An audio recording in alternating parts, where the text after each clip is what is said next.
My real recovery, accepting all of myself and actually being a friend with myself, began happening deeply right then in EA. In my first meetings, I looked around the room like a hawk. After all, who was likely to show up at an EA meeting? And of course, I found that everybody there had issues. I also was surprised to see what a great variety of issues we have. There's folks in EA who don't want to talk or even be seen. And then there's people who love to hear themselves talk, like me. So that actually works out quite well. There's people who have lived for a long time with textbook clinical diagnoses, and people who have just hit some kind of a bottom for the first time.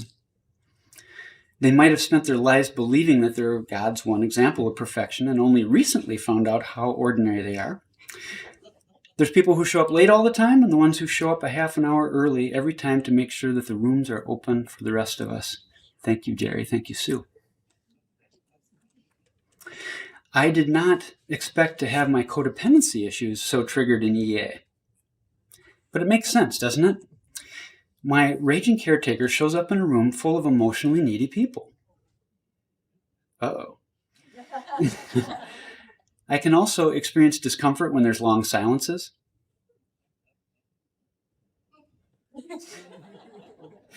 Good luck with that in a room full of people who are there because they're uncomfortable with themselves. But amazingly, everyone was so accepting, and although it took many meetings, I actually started to relax and to tell my real story. I found that I wasn't the only one with these issues. I remember that there's no one time in a meeting that I felt it was just a surreal meeting. Okay, just everybody was like I was. And then one of my new friends said, "Thank goodness there's no such thing as normal, so we've got nothing to compare to." Thank you, Dave. It's a button on a wash machine, isn't it? Yeah. Oh, yeah. He said normal is a button on a washing machine. And so that sparked me to create a new slogan, which I haven't shared with anybody till now. Here goes. Let he who is not neurotic cast the first judgment.